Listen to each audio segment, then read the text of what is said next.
I am more comfortable, and I am here to tell you a little story.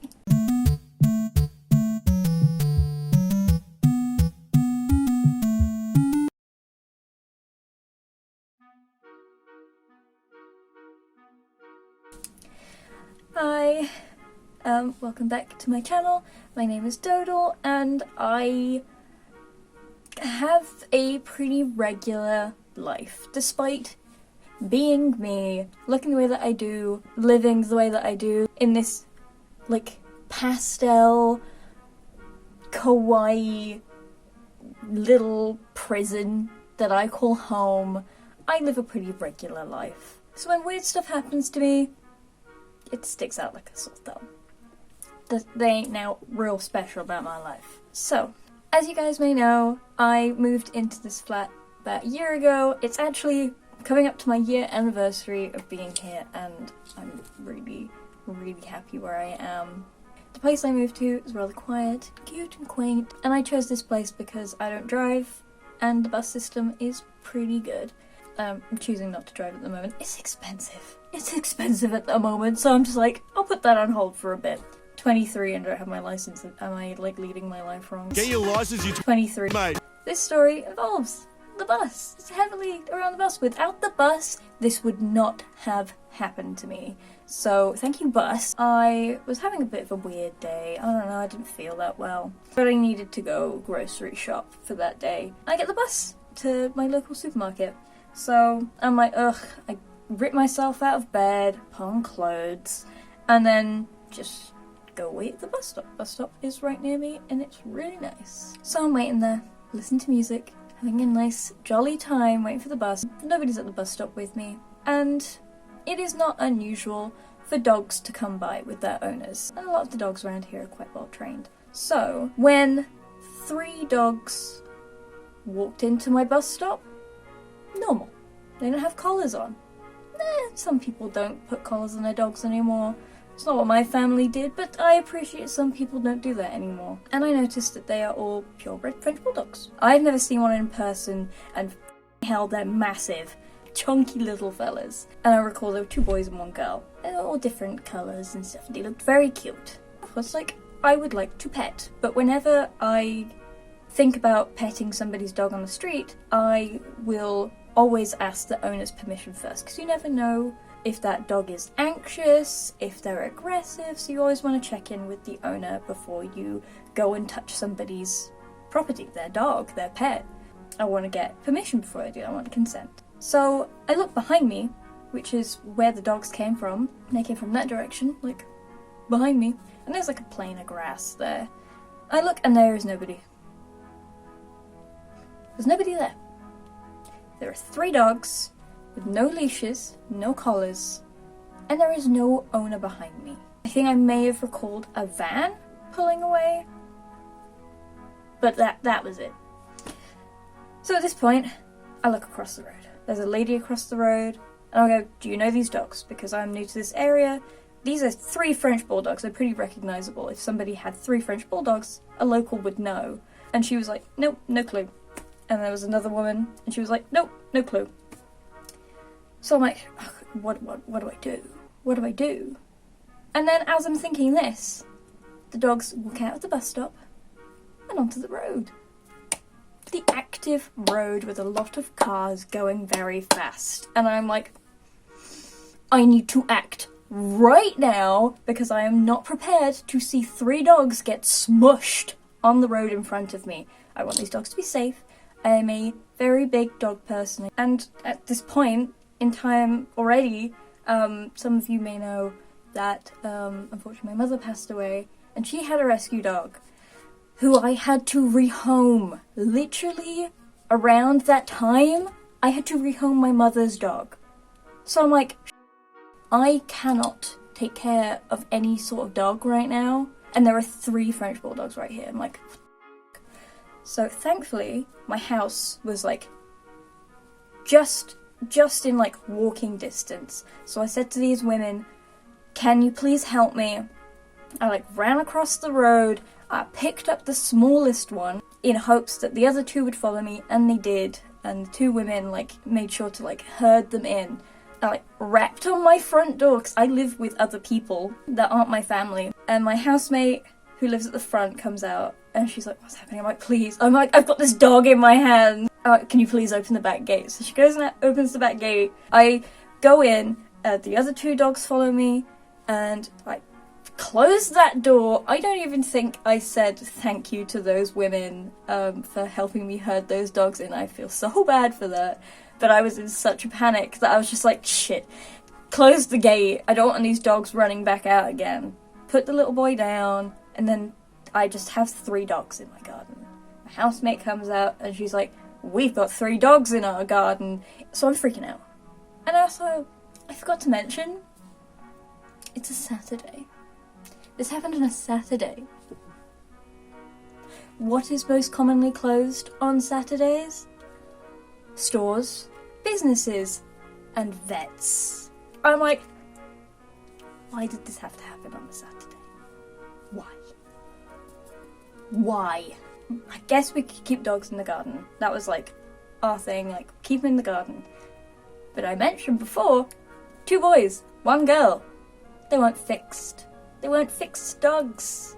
So yeah, I had to separate the female and put her in my laundry room to stop her from being assaulted by these 2 male dogs. Actually, it was the bigger one that was more of the assaulter type.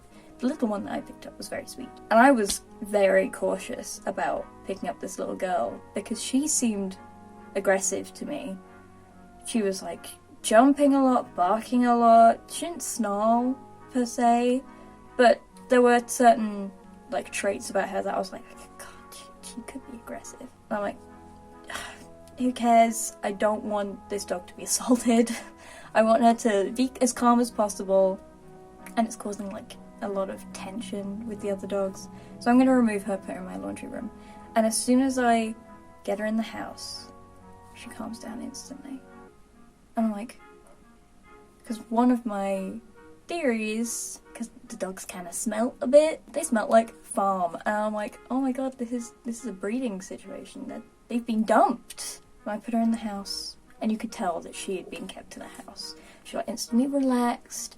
She was sleeping on the floor, letting us pet her, like rolling over, being submissive. She was very, very sweet. And I was just like, thank God, we brought her in the house. We gave them both water and a bit of food just to keep them going in case they were hungry.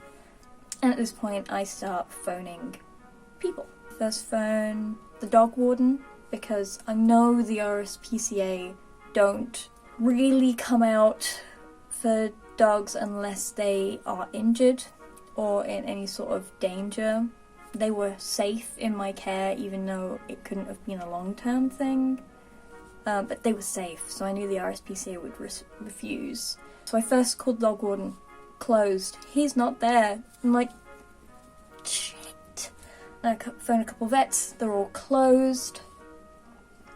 And at this point, my dad calls me, because my dad's in town. My dad doesn't live near me, but he was coming to visit my grandparents, who do live near me, and sort out some paperwork. I have paperwork to do, and we were going through a very, very busy time. My dad and my grandparents are helping me, because my dad calls me, and he's like, hey, yo, you got some paperwork to sign, can I come over? And I'm like, yes, but also, I have a few dogs. He's like, what? I'm like, yeah, I just found a few dogs. I'm like, what do I do? He's like, I'm coming over right now, but I also need just like this paperwork. I'm like, not really the time, but... So my dad comes over. He's trying to help with these dogs. I'm doing paperwork. I'm phoning people. My housemate is also phoning people. My other housemate comes out, and he's like, well, this seems like a situation. Goes back upstairs, because he's chill as shit, but he knew that he couldn't really do anything. He was just like, maybe phone the police. So I phoned the police. I also have told my housemates at this point, I put it in the group chat, I'm like, please don't open the kitchen door or the back gate door. What happens while I'm phoning the police? My dad and my housemate go outside to check on the boys, because they hadn't really seen them. And we have like multiple parts of the garden that are kind of hidden, so I was like, maybe they're just down the back alley No, they go outside and they look at my back gate. It's open.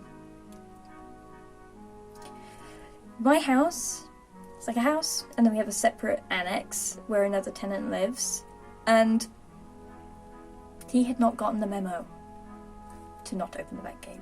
So he had gone outside, somehow missed the two boys, opened the back gate and just left it open, which is also unusual unless he just didn't want the dogs to be in there. Okay. So my dad comes back in and he's like, the dogs are gone. And then my other housemate, who said to call the police, messages like, I've just seen the two boys run down the street. So I'm like, what do we do? My dad and my housemate ran right out of the house, went to go get the two boys while I was calling the police. And while they were gone, the police helped me find a vet that was actually open, that wasn't really listed on the internet anywhere. It was like a kind of open thing. Thankfully it was near us. And then my dad and my housemate returned back with the two boys. So they were safe again. And they put them in my housemate's car. And I called the vet, and they're like, yep, bring them in. We'll see if they're chipped and stuff, check them over and see if they're okay, and we can hold them for the weekend until the dog warden can pick them up on Monday. The two boys are in the boot of my friend's car, and I put the little girl in the footwell with me, and they were ever so friendly. The boys kept on, trying to look up over the boot. Thank God they're quite, chunky, strong dogs, because they just go over the back, especially Big Bruiser. And Bruiser was the only one that I really named. I think I gave them names eventually, because my housemate took photos of me. Here is the photo my housemate took of me in the garden with the 3 French bulldogs that weren't mine. You can see I'm on my phone, panicking. Thank God my housemate had a car, because again, comes to the part where I was like, I don't drive. And my dad's car was not fit for dogs. He's only got a little small car. Housemate was able to put them in her car, and we started driving. We at some point during this drive thought that one of the boys had soiled themselves because they let out rather a large fart and the whole car stank. I was like, I am so sorry if this dog has left a mess in your car. And yeah, I'm directing on my phone, try not to be as panicky as possible. We get there, I take little girl, I go through the front gate, and my housemate sits in the car park with the two boys waiting for some leads to come out. But of course I take in little girl in my arms, and they give her a little slip lead, and they go around the back to fetch the two boys from my friend's car. And I'm just waiting there. I really hope these dogs are chipped and that their home is fine. I really hope it wasn't a breeding situation. And thankfully they were chipped, all of them. A few weeks later, and they gave me some updates on the dogs, and they're fine. They got returned, and it was just a situation where the back gate had come loose and the dogs had escaped from the garden, and they were just roaming. They had no other injuries, they hadn't been hit by any cars on their journey to me, and yeah, the dogs were fine. But yeah, that was incredibly stressful, and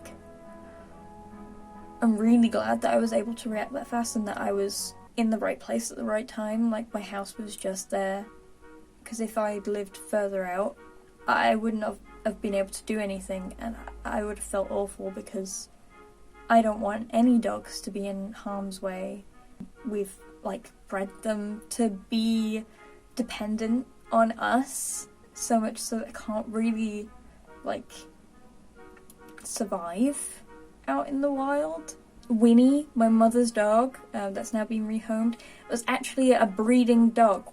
The rescue got her from a breeding situation, and she was a mother. She was a breeding bitch. Feels weird saying bitch, sorry, but I'm using it in the term of female dog. So to have another breeding situation possibly at hand, was completely shocked me to my core that this would happen again. I'm like, shit. And there would be such a similar time to when I was rehoming Winnie. She wasn't rehomed at that time, she's been rehomed pretty recently. This happened a few weeks ago. Yeah, it's just insane, these things that happen, and the coincidences and times and all of that jazz. I'm really glad the dogs are okay. Yeah, it did make me feel bad about rehoming Minnie, because I really wanted to keep her, but as I said, my house isn't suitable for dogs. Yeah, it kind of destroyed me that I almost failed 4 dogs now, and I couldn't give them a safe home. But I'm 23, I'm still figuring stuff out for myself. I'm in my first flat. It's not my time to have a dog. I couldn't really give a home to them that would benefit them. My living situation doesn't really suit a dog at the moment, and that does break my heart, but I'm putting my feelings aside to make sure that I don't bring a dog into my situation where it could potentially be unhappy. So yeah, this situation was crazy, and it deeply, deeply hurt me that these dogs couldn't really rely on me entirely. I'm glad that me and my housemate were able to take them off the street and put them in a place of true care. And I really hope they're okay in their situations, because it seemed dodgy. But once they were given to the vet, it was out of my control. And all I can hope is that they're fine now. I have actually seen another French Bulldog whilst I was walking, but he was quite far away, so I couldn't exactly tell if it was one of the French Bulldogs. But they're not too common a breed, so I imagine it may have been, and he was being walked on a leash. And yeah, that was my story, my little story time of how I rescued 3 French Bulldogs on a normal Saturday morning. And yeah, just absolute craziness. Things that happen just out of the blue. Anything can happen, really. I hope to catch you in another video where I might be a little bit more upbeat and more cheerful than like shocked and sad. So yeah, I will see you in another video, and I hope you're having a lovely day, night, evening, morning, wherever you are. Thank you for tuning in.